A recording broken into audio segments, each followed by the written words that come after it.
we're going to do now is we're going to talk about some of the things that artists use to create images in art. They're called visual elements, and there are a number of them in your they're the same one in your chapter, except for one thing, and just a second, it is not moving. Come on.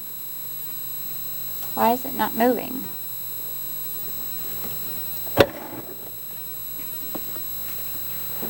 May have to do it that way. Okay. In Chapter 4 of your book, all of these are discussed, and in addition, time and motion is discussed. I don't discuss that because in the process of discussing some of these others, we do talk about motion particularly. So what we're going to do now is talk about the visual elements, and I've listed them here: line, shape, light, color, texture, and space. And we're going to go through and talk about how different artists at different periods of time have used these various elements and how the elements function, why they've used them. They're used, of course, to make images in the visual arts, but they have different functions. And so we're going to start out by looking at this particular work right here, and we're starting out with line. There's two ways of defining line in art: either actual line, and by that I mean line that can be seen. For example, in this cartoon that you're looking at here, there is a lot of actual line, and it's used for different functions. What's one thing that it's used for here in this cartoon? Supposed to distort. Distort what? Maybe shaking or... Okay, so it gives movement. Yeah, that's one function of it in this particular cartoon. They've repeated the lines, and the lines are not really smooth, exact lines. They're sort of irregular sort of lines to suggest that idea that he's holding the bat, but he's shaking. Also, the lines, that are repeated around his head or around his back, or even the way that his cap is repeated. That's all done in order to suggest movement. There's something even more basic than movement that's being suggested by line here. What else? How else is line used here?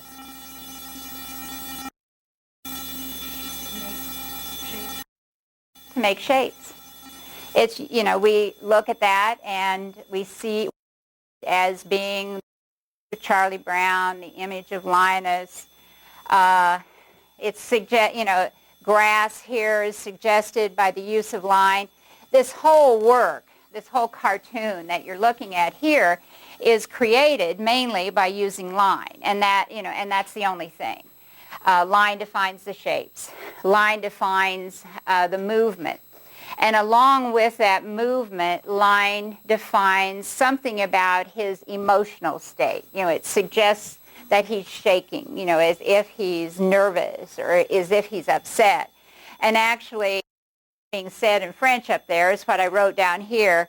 I would perhaps have not had to say it to him. In other words, don't strike out Charlie Brown. Maybe that's what line is said. And so immediately that sets up, this concern on the part of Charlie Brown that he's probably is going to strike out, as he often does in the cartoons that were created about Peanuts. So, line is used for several things within this work. Well, line is an abstraction. Line is not something that's there in nature. It's a symbol of perception. We don't have, as human beings, as shapes, we don't have an outline around our body that defines our body for us. And so this is, again, a cultural thing that we've learned. We've learned that if we read, that when we see line like this, and when the line seems to be describing something representational, like a figure, we're to understand that it's being used to create that figure and that it's not really there. You know, it's symbolically there, but it's not really there. It's not what we actually see. So again, it's something cultural that we learn. I had a friend who worked in the Peace Corps many years ago, and she was a scientist, and she talked about that she'd been hired by the Peace Corps to teach science in some third world country. I don't really remember what country it was. And so she said that, you know, her first day in this school, she got out, you know, these textbooks that she brought along with her, and she asked the people to look at the images, and they could not make out what the images were. To them, it was just a grouping of lines and shapes and colors, but their minds could not perceive that as some shape that we could see in our world, you know, in a three-dimensional sort of way. And so she said what she ended up doing was teaching art to them.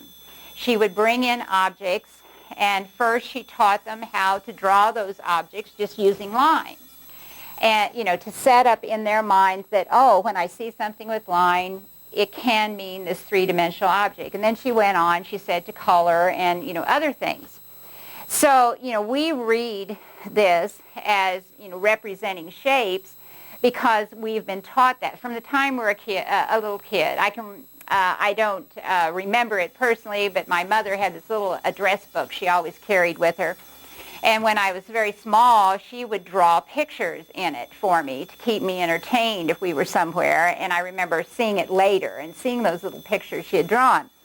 So at that moment, you know, in a child's life, the first time that a parent draws something on a piece of paper and says doggy, you know, bunny, whatever it is, we're beginning to train children to read line as representing three-dimensional objects, or to read color, you know, or whatever element.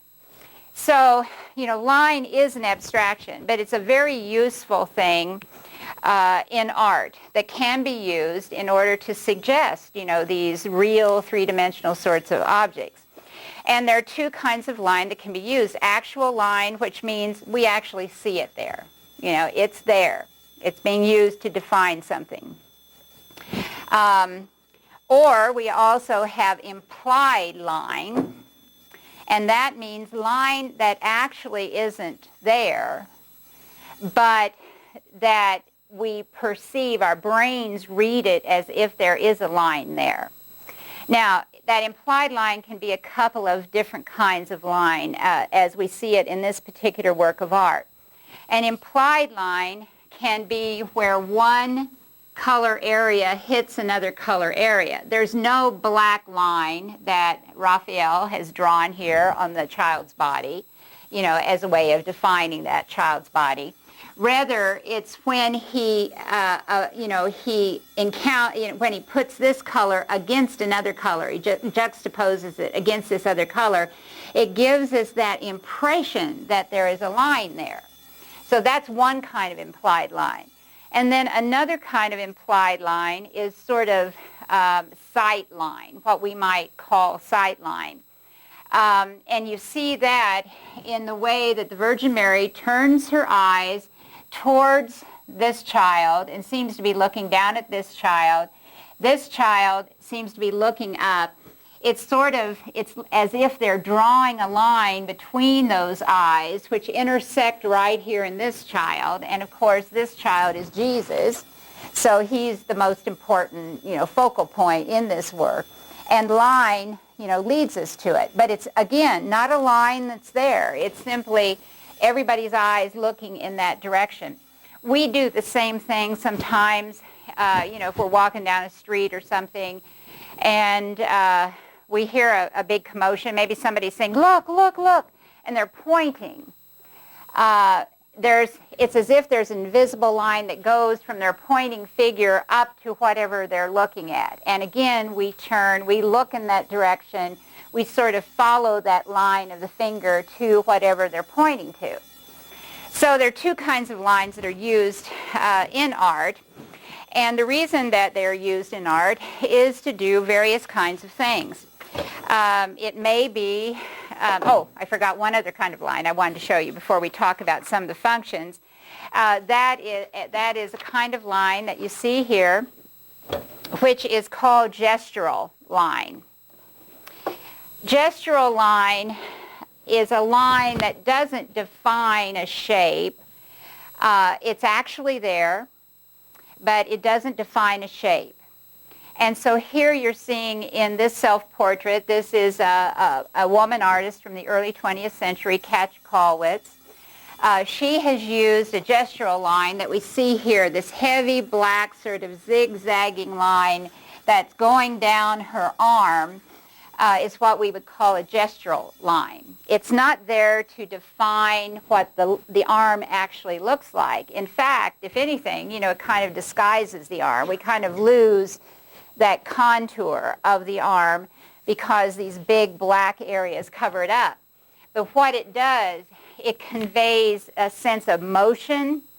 It conveys a sense of expression within this work. It's as if what she was trying to tell us by using this kind of line was, I want you to understand what it feels like when I draw, when I move my arm. I want you to understand how I feel, and I want you to understand the movement that goes on. So gestural line is another type of line. It's actual line because it's actually there. But it doesn't just define something naturalistic. It's used, for emotion or for movement in a composition. There are all kinds of lines that can be used, and I just brought in a few examples. We're not, we will see different kinds of lines. Artists understand that the line can convey a lot more than just a description of an object, depending on what that line looks like, whether it's thick or thin, as you see it here, whether it is, very large, whether it's small, whether it's thin. Here you see a sort of a line that really seems to come to a sharp point every time it reaches the apex of its movement. And this is a kind of line that an artist might use in certain circumstances when they want something to look very sharp, or maybe they're creating something that they're trying to show the sharpness of the prickles on a rose bush, or some other kind of harmful object. And so they might use a line like that. To describe it, we could say, well, it's a zigzag line, but we don't quite get the whole point of it because this is zigzagging too.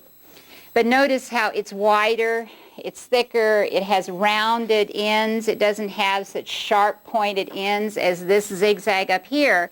So it conveys a different kind of effect. It sort of looks softer. It doesn't look as dangerous as these sharp points do.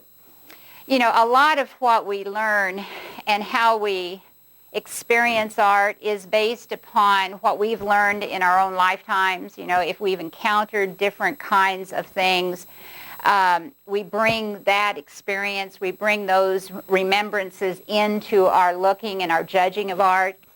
And so if, you've ever encountered anything that was really sharp, then maybe this reminds you of that. If you haven't, maybe it doesn't.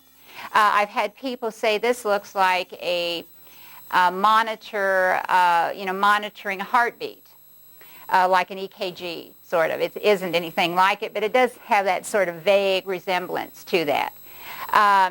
This one, maybe we've had some sort of experience with some soft sort of clothing, and so it reminds us. So artists have a variety of types of lines that they can use depending on what kind of effect they want to create, how they want us to react or what they're depicting within the art. Another way that line is treated also is by direction. Depending on the direction of line, again, we get different kinds of experiences. Psychologists that study perception have studied this, to try and figure out why do we react in certain ways to certain kinds of line. And in terms of directional line, one suggestion that's been made, and it's just one suggestion, there may be a lot of other explanations. One suggestion is that when it comes to the direction of line, we experience it in relationship to our bodies. And so we know that when we are horizontal, if we're lying down on a bed or on a couch, on the floor, we're in a very stable position. We're not going to fall over, usually. And so as a result, when we look at a horizontal line, we unconsciously think about our bodies in that kind of position, and so we interpret it as being stable, a stable sort of line. When we look at a diagonal sort of line, again, unconsciously, maybe we relate it to our bodies in that sort of position, maybe leaning into the wind, if we're walking and it's really hard wind, we sort of have to lean into it if we don't want to get blown off balance. And so it's our bodies are more active. They're having to move against that wind. And as a result, we tend to interpret diagonal lines as more active sort of lines, implying movement of some sort. For vertical lines, and I'm not bringing in an example of that, but these same psychologists have said vertical lines, if they are very straight, then they tend to, again, be very stable sort of lines, but it's a more active kind of stability. Because, again, we relate our bodies to it, and standing up. What we forget is, and if you watch a small child learning to walk, it's very difficult to balance your body vertically and to walk, particularly to take a step. Children fall, when they're first learning to walk. But by the time we get to our age, we've sort of forgotten that we are actually balancing our body in order to stay upright. So it's a stable type of line if it's a vertical line, but it's a more active sort of line than a horizontal. So, artists know that most of the population, and I'm not saying every single person in the world, always reacts to this kind of line in this way, but a majority of people do. And again, it's a subconscious sort of thing. It's not really something we consciously think about. But artists know they can use those kinds of effects to achieve certain kinds of feelings in the works of art that they're creating. Now, I want to talk a little bit about the kind of functions, and I've already talked about them somewhat. One is to create a shape, to create a form. Shape in two-dimensional art, such as we're seeing over here on the right, is called shape. In art, if it's three-dimensional, which this is, it doesn't look like it, but this is an actual wire sculpture. We could walk all the way around it if we saw it in a museum. This kind of shape is called mass, and it's just two words that are used in art, and it's not always used by every artist. But your book does make a distinction, so I want you to make that distinction between shape is a form on a two-dimensional surface, and mass is a three-dimensional form. So one thing that line does is create a form. Again, we have just contour lines here in this particular work that are creating the shape of a woman's back. We see her head.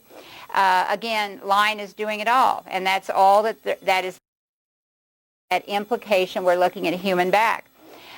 Here, the same thing is happening in this sculpture. This is line used three-dimensionally in order to describe in an abstracted sort of way a walking woman with, those they're called lorgnettes. They're little handheld glasses that used to be used, particularly in the 19th century they were used, in early 20th century they were used. So, this is one of the basic functions for line, just the creation of a shape or a form. when they are describing the outsides of an object, we usually call them outline. So we could refer to both of these as being outline. But notice in this one that it seems to be sort of curving around in front. Because we think of this as being a woman's back, then this line looks like a leg that is going in front of her, which we can't see. And so this kind of a line that gives you that illusion that you're looking at a three-dimensional form, that line is called a contour. It implies some three-dimensionality to it. So outlines, contours are often used to create shape within a work of art. Then another thing that line does is to create a focal point, which I already mentioned. This is Raphael's work that we just looked at. And I talked about how, the lines of sight of these two people seem to intersect, seem to come together right here on the head of Jesus. This is the Virgin Mary, Jesus here, and this is St. John the Baptist as a small child. So the lines of sight, the implied lines there, create a focal point on his head. They draw us to him, and that's the idea of the artist, to draw us to the most important subject within this work of art. Sometimes it can also be used for movement. It really isn't used for movement here in this particular one, but it can sometimes be used to create movement as well. So that's another function for line.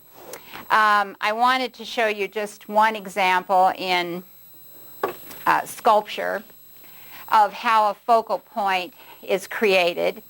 This is a statue on a Gothic church. It's in the center of the main doors of a Gothic church. Again, it's the Virgin Mary. And she is holding the Christ child, but he has been broken. We only see the lower part of his body here, and the upper part of his body has been broken. But again, line is used to focus us on him. And in this work, line is created by the drapery folds. Drapery is a word that we use that we just use it instead of saying clothing, or cloth. We use the word drapery to refer to clothing. And so here in this work, all of these lines, the ridges of the folds of the drapery, are all moving up towards the baby Jesus. And so that's how they do it in a three-dimensional sort of way. They can create the same focal point that they can in painting. This would be, again, implied line because it's not a line that's really there. It's just where the ridges form, in a drapery fold that creates that effect of line leading us up to the baby. So you say focal point is all implied line? It's not all implied. It could be real line, yeah. It doesn't have to be implied. So, here is an example of line, a shape being used as line to create this particular painting, but it also illustrates movement and focal point. And it uses that idea about different directions for the line that the artist is using. This artist has used a lot of horizontals. We have the horizontal here of the skull, the horizontal here of the skull. It's not the skull as in a head, that's the name for the boat. Lots of horizontal lines in the ripples of the water. There's just a repetitive amount of horizontals all through this composition. The horizontal here of the coastline, even that mass of trees sort of creates a wide, horizontal line. And so he's used many horizontals. And then he's contrasted the horizontals to a few diagonals, particularly the diagonals in the oar here and the diagonals in the arms. And remember, I said diagonals seem to give more sense of movement. And so he's concentrated, the movement of the skull would be in the movement of the arms moving those oars. And so he's wedded the subject to that use of diagonal lines. And it tends to attract our attention, not just because it's in the center, that's part of it, but it also attracts our attention because the diagonals here in these figures contrast with all these horizontals. You know, they're almost surrounded everywhere by horizontals. And so our eye tends to go to the thing that looks different, that doesn't seem like it's unified with the rest of the work. And so our brain sort of says, why? You know, why are these diagonal when everything else he's used, or almost everything he's used here, is horizontal? And so it attracts our attention. So in that, any time there is a contrast to what seems to be the majority of something, you know, it could be the color, it could be the shape. Anytime there's a contrast and you have a little bit of something else, it tends to draw your eye to it because it doesn't fit. And so the brain tries to figure out, okay, why is that there? You know, why has he used those horizontal lines? Actually, he's used more than just the diagonals here. The cloud formations also are in slight diagonal line. And so it not only creates a focal point, but it tends to emphasize movement. You know, here's where the movement is in, the more strenuous movement in this painting is focused on these two rowers. Also, you know, the clouds are probably moving across the sky. You know, they usually are when we see them. And so he uses diagonals to also give us that suggestion of movement within this composition. And I brought in a diagram that's in your book that you can look at, which shows where they've diagrammed out the different directions of the lines. And you see that the diagonals in the clouds are very similar to the diagonals down here. They're almost exactly the same, the way that they're set. And that's in order to give, you know, some sense of unity and to really emphasize the movement that's implied here in this particular work. So, line can be used to create focal point, can be used to create movement. It can also be used to create expression. And that's how you see it used here, as well as movement. In this work, you know, the dominant lines are the diagonals. We have lots of diagonals in this work. Diagonals in, you know, the posture of this figure, diagonals in the gestures, all of them reaching towards the man up at the top. Sort of a countering diagonal here in this body, the countering diagonal of the rope in the mast. So we have lots of conflicting sort of diagonals. They're not straight, very straight diagonals. They're slightly wobbly, but they're still diagonals in form. And so instead of being, you know, a dominant horizontal sort of effect like we saw in the previous painting, this artist has created dominant diagonals. And the reason he's done it is because of the subject matter that he wanted to create. The subject matter was very well known at the time that this artist painted this. This is about a real shipwreck that took place. The ship is called the Medusa. And the title here is The Raft of the Medusa. What had happened was that a French ship had foundered and was sinking, and so the captain and the officers of that ship very hastily built some rafts because they didn't have enough lifeboats on the ship to carry everyone. They built 2 rafts, and then their idea was that everyone would get on the rafts and they would tow them to shore using the lifeboats. Well, when they got out, you know, in the ocean trying to pull these rafts, they realized there's no way that we can row these lifeboats and tow these rafts to shore, and we're probably going to drown too. And so they cut the rafts off and left them just to drift, you know, in the sea. And so it was a scandal in France. Many of the people died. There were supposed to be hundreds of people on these rafts. And of course, we don't see hundreds here because when they got cut off, panic set in. People started fighting with each other and shoving each other off of the raft. They drifted for quite a while before they were found. According to a newspaper article, cannibalism started. They began to eat the dead bodies in order to survive. Some of them sort of went crazy and drank the water, and of course that's just a certainty that you're going to die if you drink the salt water. And so here were some, very desperate people left on this raft. And this artist really wanted to emphasize their desperation and, the extreme of emotion that they had felt.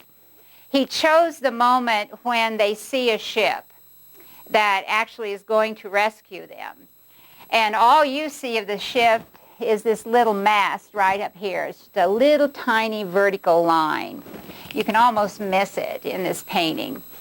And they've seen that mast of a ship, and so they're waving, trying to get the attention of the ship. And actually, they were saved and got back to France. And then they told their stories to the newspaper. And so the captain and the officers of the ship got into lots of trouble, of course. And the government was also accused of not training the captains well and the officers of the ship well. So this was a real scandal. So he wants to emphasize that idea of the emotion, the extreme emotions of these people on the raft.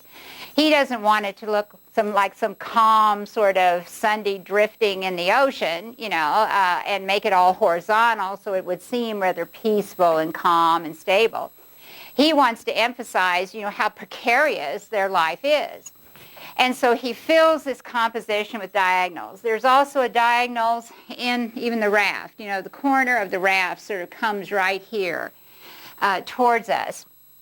Or right here, towards us. So it's just filled with diagonals in order to create, a sense of instability and a sense of the emotion. And again, I have a diagram that I think is in your book that you can look at. You just sum, these diagonals that he used.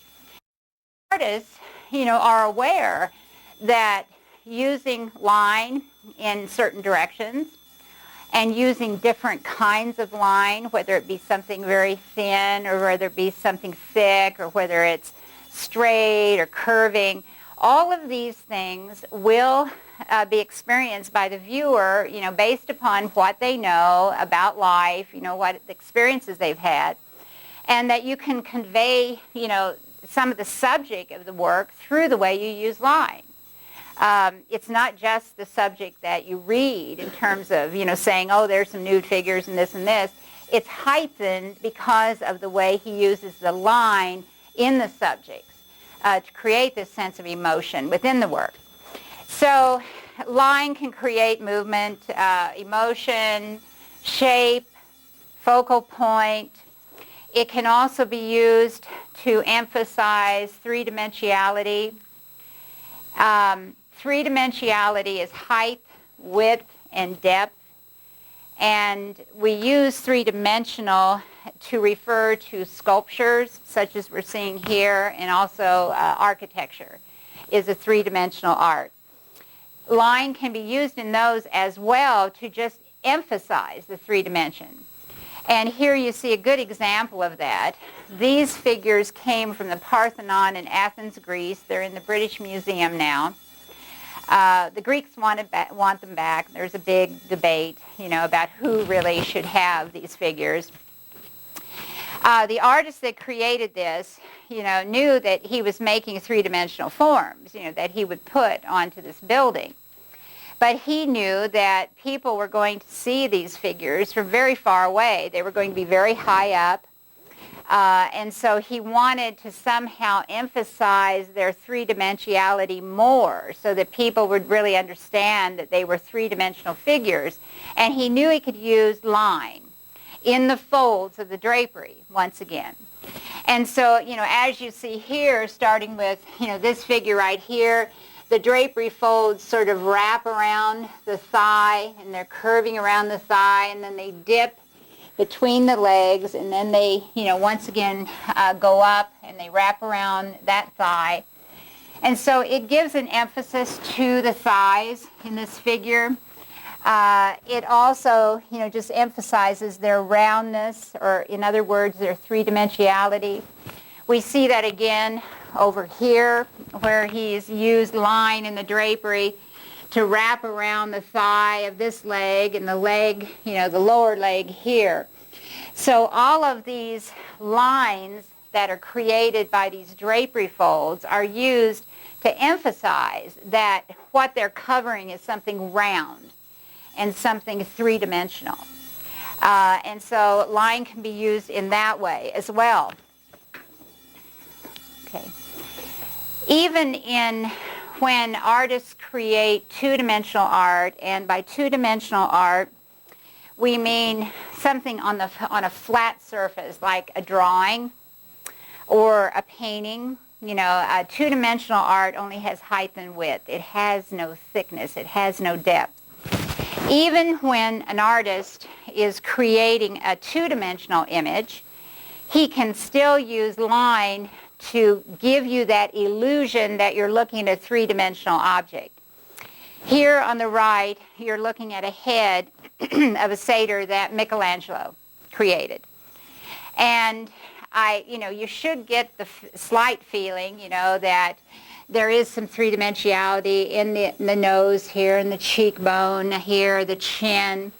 The way that he did it was by using different kinds of line. And I've shown you this work to talk about this. When you have a series of parallel lines, let me use my cursor so I can get up there since I can't reach that far.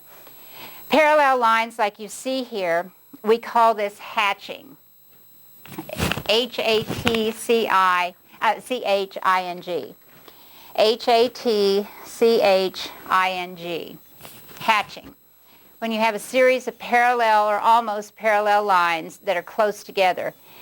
And notice how where they're closer together, as in this area right here or over here in this, it makes this area look darker. But when they're farther apart, then you see more of the white of the paper underneath, and so it makes this area look lighter. Then there's another sort of complication of that you see over here on this side. This is called cross-hatching. C-R-O-S-S-H-A-T-C-H-I-N-G. Cross-hatching. In cross-hatching, you still use parallel lines, but you use several of them, and you make sure that they cross over each other, as you're seeing here. Here's one set of diagonal hatched lines, and it's overlapping this set that's running horizontal. It's overlapping this set that's running at this angle. And so it increases the darkness by using cross-hatching. You get more of a dark area. As you can see here in the face of Michelangelo, in these areas right here, you can't really see much of the cross-hatching, but that's how he created that very dark area that you're looking at here. You can see hatching here. You can see some hatching here. And then I hope you can sort of tell that, it looks like little squares because he's used a series of hatching marks that go in this direction. He's overlaid it with another series going in this direction and different directions to create this sense of darkness.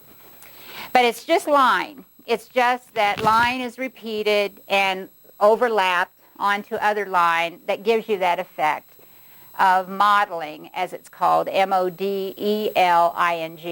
Modeling is a term that is used in art to mean that artists are using light and dark areas to create a sense of three-dimensionality on a form that's, on a two-dimensional surface.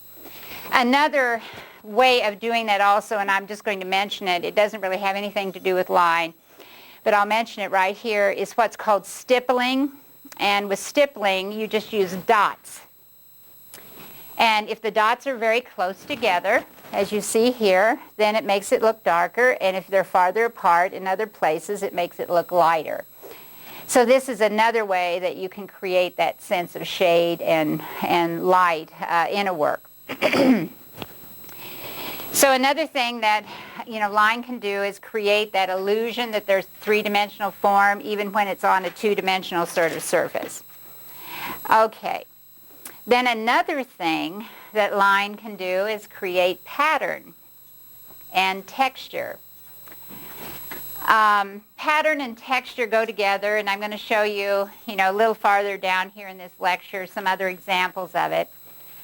The reason that pattern goes with texture is that things that are textured, such as burlap or wool or a knitted sweater, they all tend to also have pattern.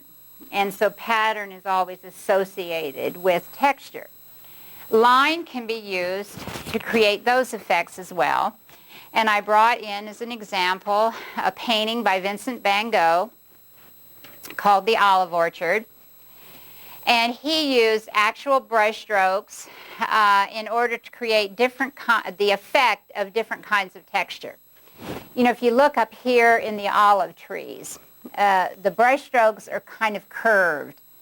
They're not a really strong curve. They're like an arc, sort of like a flattened C sort of form sometimes in these works. So you see several curving forms. And he uses that to create the texture of the leaves in an olive tree. Well, he doesn't want to use the same type of brush stroke down here in the ground. He wants to tell us that, ground, earth, is a different kind of texture. It's a different substance from the leaves of a tree up there. And so he uses a straighter sort of line and really a thicker sort of line of his brush strokes down here in order to say, this is a different kind of substance. This is a different kind of texture. If you could feel dirt, you wouldn't ever mistake it for the leaves. And so I'm going to make sure that the brush strokes are different in each of these areas. But it's still based upon line again. The brush stroke makes a line. It's sort of a short, choppy little line, but it is a line that's being used in this work. So that's just one more way, in which line can be used in order to create an effect within art. Okay. So now I'm going to turn to the second visual element that artists use, and that's shape and mass. And as I already mentioned to you, shape and mass are two terms that are used in art.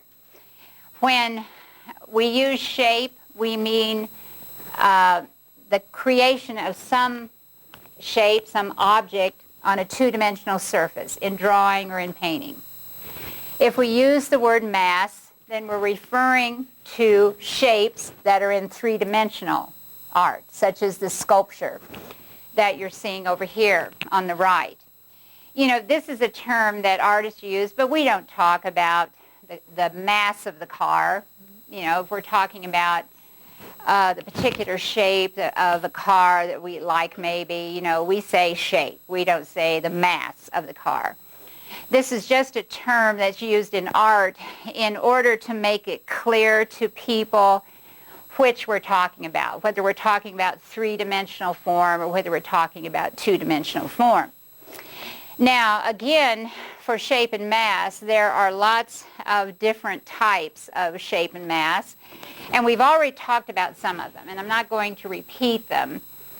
There's naturalistic or representational. And what did I say a naturalistic shape is?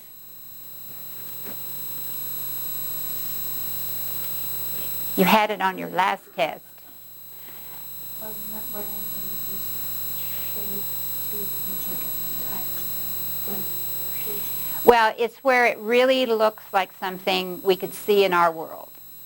It has all the details of a natural object. It's a natural object with all the details of that naturalism. Where there's lots of, if it were a tree, we'd see the bark of the tree and the texture of that bark. We'd see the leaves.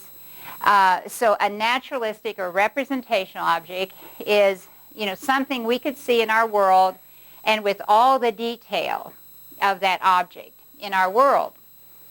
And then I contrasted that to abstraction or abstract, and actually I gave you different kinds of abstraction when we talked about it before. Abstraction, what's that? How did I define that? I might ask you again on a test to define these things. It's natural objects that are somehow changed or distorted, but they still look like natural objects. They don't have as much detail usually as an object that we would classify as naturalistic. They may be simplified. They may be very distorted in order to create an emotional reaction to that object, but we're still able to say, that's a woman, that's a tree, that's a car, whatever it is that's being represented. It just doesn't have all the detail.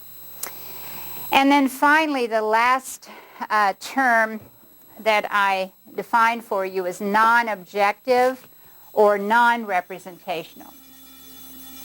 And that's where there isn't anything recognizable. We look at it and we can't figure out anything that looks like our world. It's just maybe a bunch of paint, that looks like it's been splashed onto the composition or the surface. Or maybe it's just a square of color. It's something that has no reference to a natural object we could see in our world. That's what non-objective or non-representational is. So that's one way that you could, if you were looking at a work of art and I asked you to talk about what type of shape was used in that work of art, you could use these terms. And you could say, well, this looks like an abstract object because you don't have all the details. It's very distorted from what this object would look like, in nature. Then there are other ways as well, other kinds of types of shape that we could talk about. We could talk about something being geometric, and you see that represented here in this particular work. When we talk about geometric, we're talking about something that almost looks like a geometric shape, like a rectangle or a square or a circle. It almost looks like it's been drawn with a ruler or a compass, some mechanical sort of instrument, that we would use in geometry. And so here we have, a number of examples of geometric kinds of objects that have sharp angles. Even though this isn't quite a right angle, this line meeting with this line, it seems almost like a ruler could have been used, in order to draw the two lines that come together here. So that's one way, again, of talking about shape, is to talk about that they're geometric shapes. Then the other term that's here is organic. And when we use that term, we mean that the shapes that are created look like they sort of flow together in a unity, like they've grown that way. Organic, is a word that's used when we talk about natural objects, that they just grow, like a tree has a trunk and then branches branch off of that trunk and then smaller branches. It all seems to flow together. And so, again, in this work, we could talk about some shapes that are organic. So, and usually they're, like this, the curve and the counter curve of this edge of this guitar that we see. The curve seems to flow into this counter curve, then back into that curve, and then on up, in a straight line to the top. So organic objects are things that look like they've grown that way, and they're rather irregular. They don't look like they could have been drawn with a compass or with a ruler. like geometric shapes. And often they're used in the same work because, again, it's a way of calling attention to one particular spot within the work.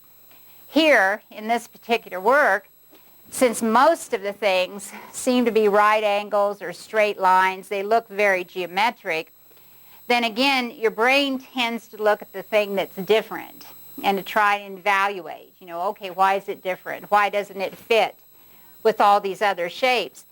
And so your brain tends to be drawn, to those shapes that are called organic in this particular work.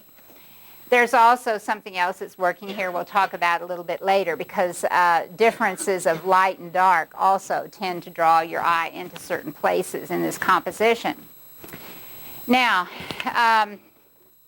there's, geometric shapes in sculpture as well as architecture. In fact, in architecture, that tends to be what we usually have. Because of the way that architecture is constructed, it tends to be geometric. I'm going to show you an organic example of architecture in a minute, but most buildings are geometric. Here we're looking at a little temple that was constructed in the High Renaissance period of time. It is actually a church, but it was constructed to look very much like a Greek temple. And it's a perfect circle, and there's really an emphasis on circles within this work, so we would refer to that as a geometric work. Over on the right, you see a sculpture that also has used geometric shapes, although in sculpture you also will find as many shapes that are organic as you do sculpture, as you do geometric, like we're seeing here.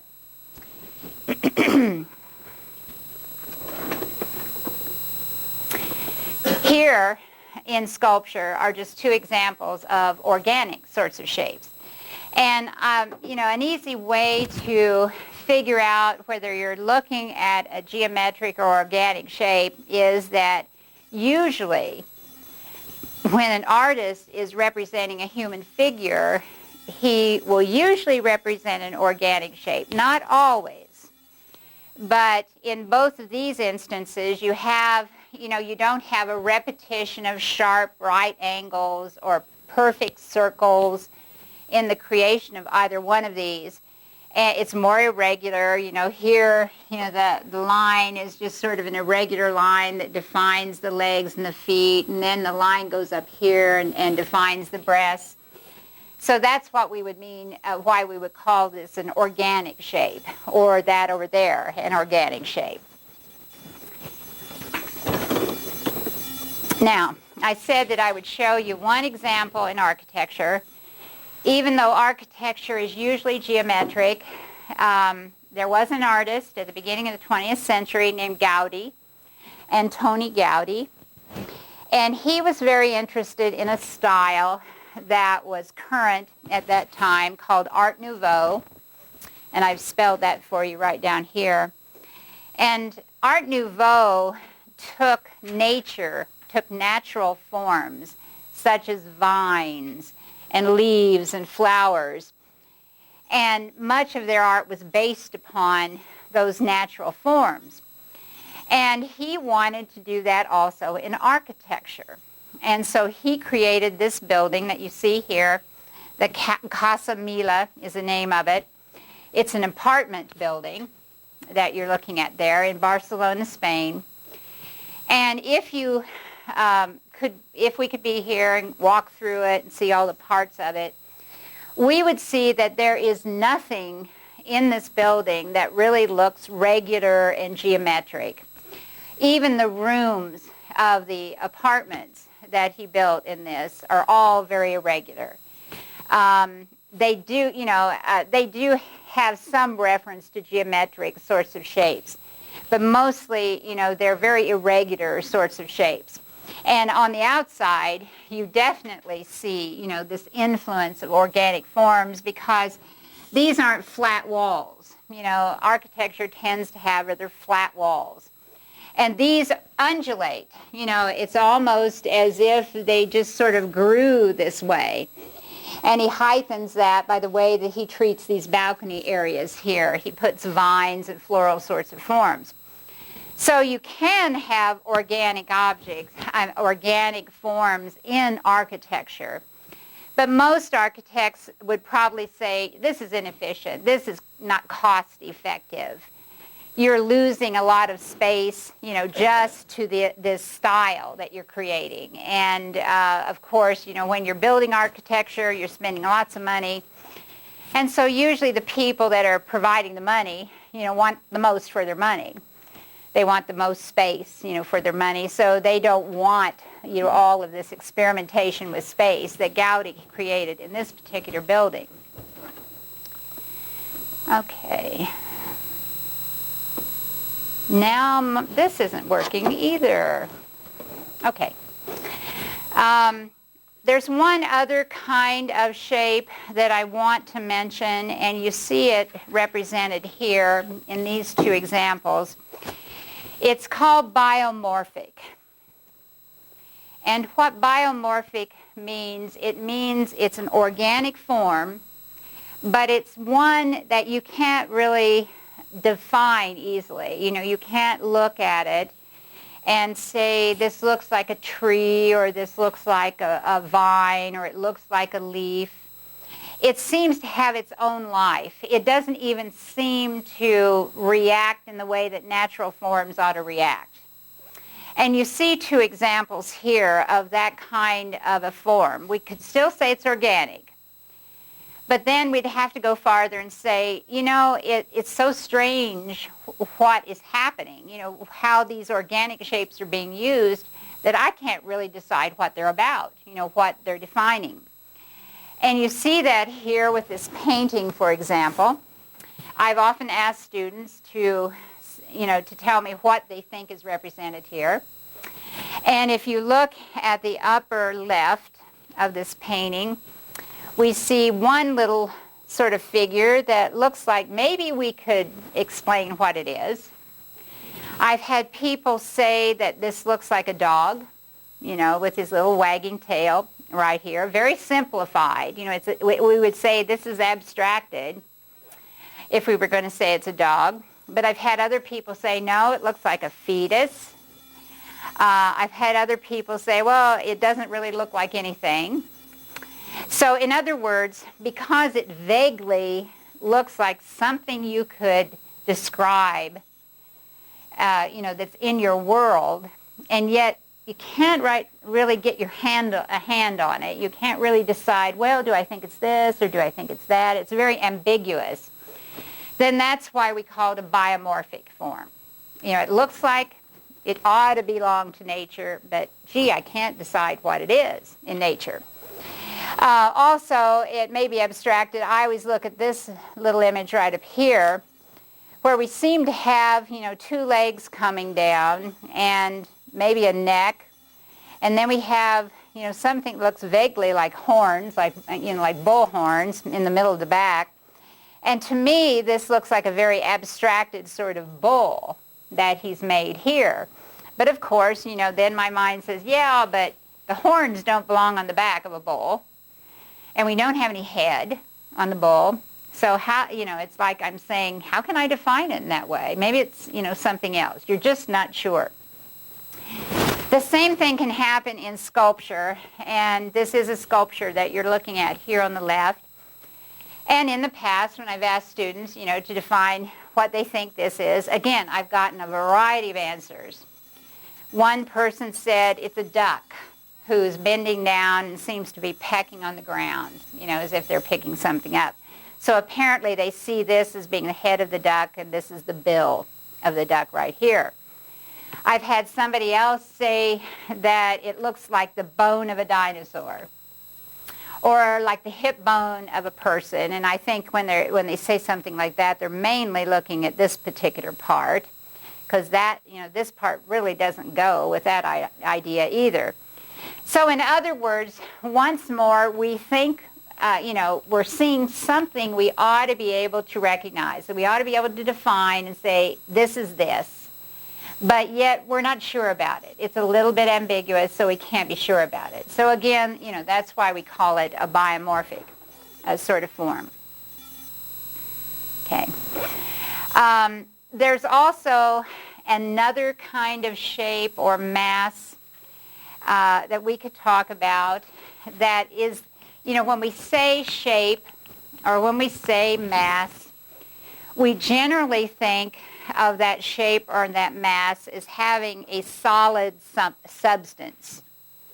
That, the outlines of the shapes are going around something solid, whether it's a human being or, a bird or, any kind of animal.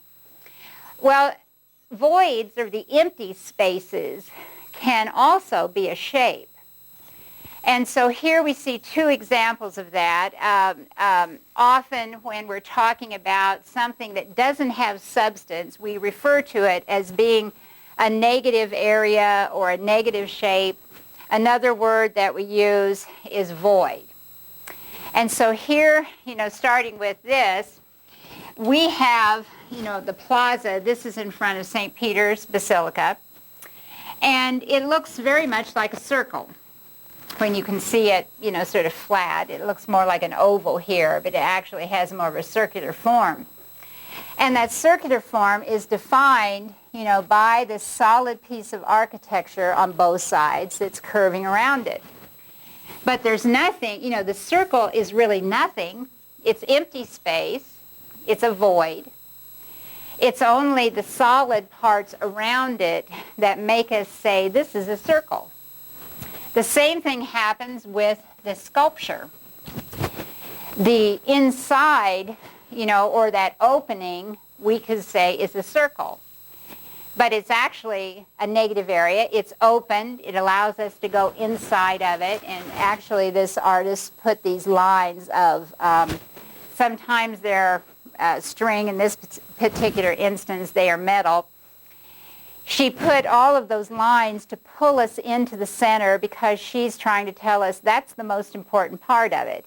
It's the emptiness inside that's more important than the solid outside that I'm showing you. So again, there's an emphasis on what isn't there or what isn't mass. And so that is another element that artists can use within the art, to make certain statements or to create certain kinds of emotions within a work of art. So that's yet another type of shape, we might call it. And then finally, and this comes from that idea of negative area or the part that's left over, from the masses. We have a relationship that's called the figure-ground relationship. And when we use that term, and let me put up some other words here before I talk about it. Okay. When we use that term, figure, we are usually talking about, what is represented. For example, in this work, it's the portrait here of this woman. This is Anne of Cleves. This is one of Henry VIII's wives, and actually she outlived Henry VIII. She's the only one of his wives that did.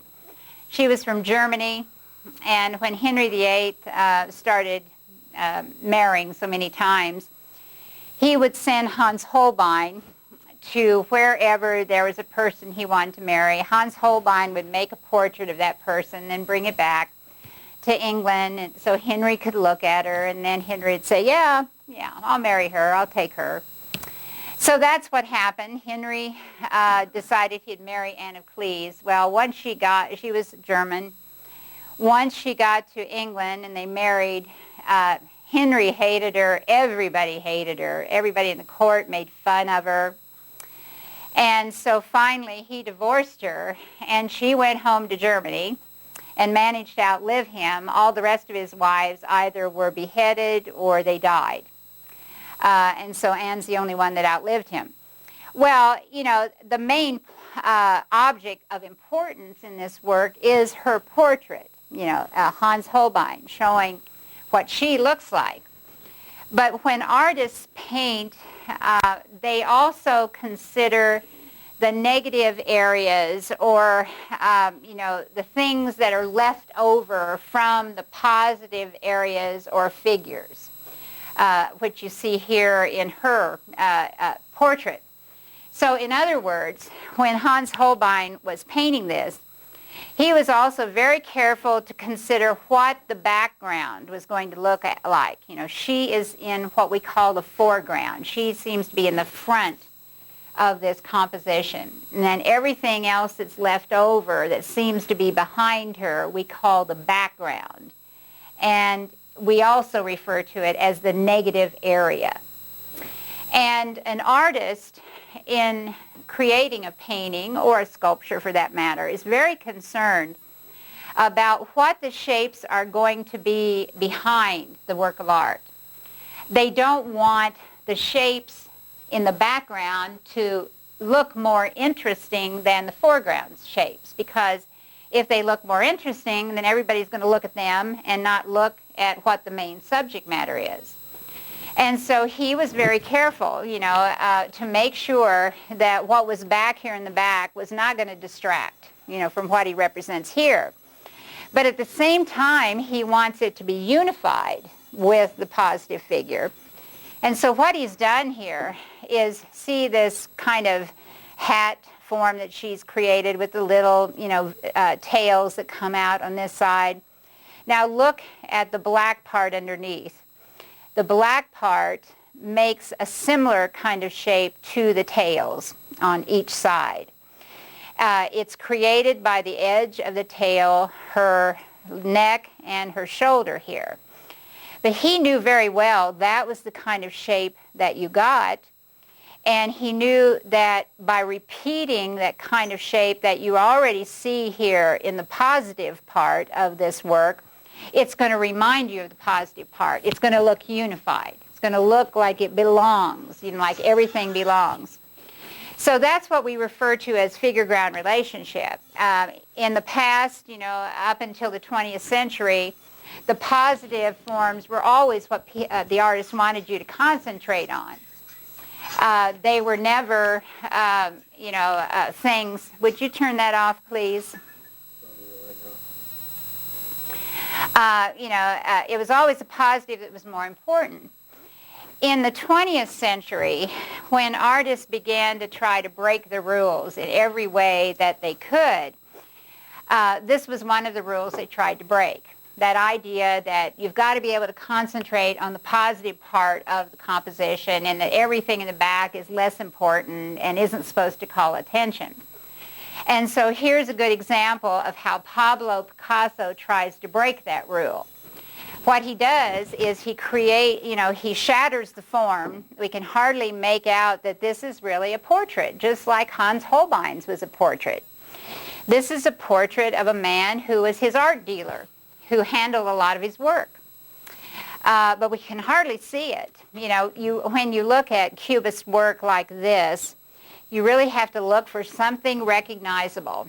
And there are a couple of things that are recognizable here. You can sort of see a face up here, and here are some fingers of and hands, that are sort of crossed like this. Once you've found that representational item in Cubism, then you can start looking for the other parts, and you can sort of recreate that positive form. But you're never going to be able to recreate it and make it stand out the way that it did in Hans Holbein's work. It's always going to blend into the background. And so Picasso destroys that figure-ground relationship. He's saying background is as important as foreground. Negative area is as important as positive area, or the background to the figure is as important. And to emphasize that, that they're equal importance, you can see that, he divides up the figure into these sort of geometric shapes, but those shapes are also seen in the background. Here we sort of have squares. Here's kind of a square here.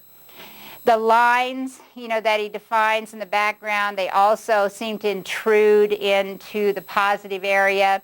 So what he's trying to do is blend, the figure with the background.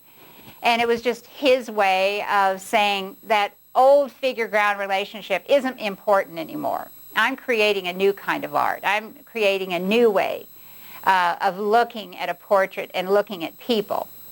And so he destroys that figure-ground relationship.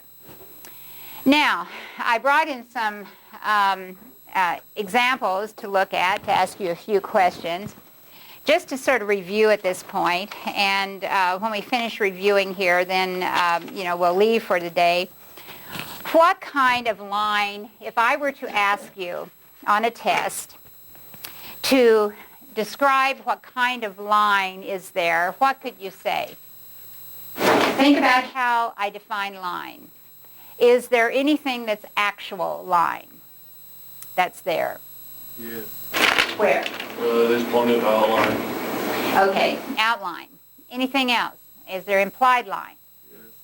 Where? Stare at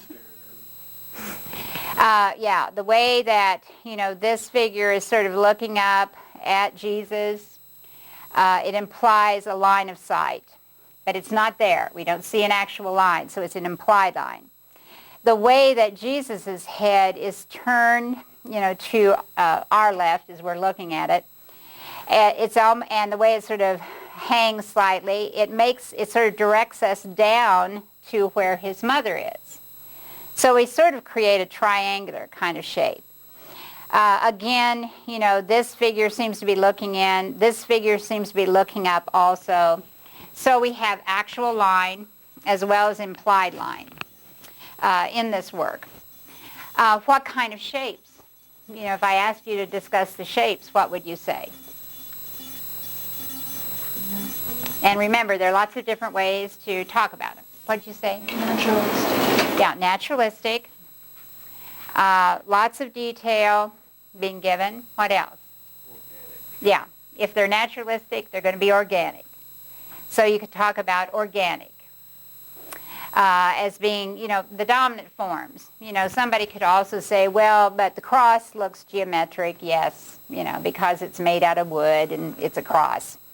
So you could say that there is a little organic, but a little geometric, but by far most of, the treatment of the rocks, the trees, everything, it's organic. Okay, now let's look at this one. What would you say here? No, not abstract. It's non-objective. There isn't anything recognizable. So we would say this is a non-objective shape or work of art. Okay, we'll finish reviewing a little bit next time, and then we'll go on to talk about some of these other visual elements.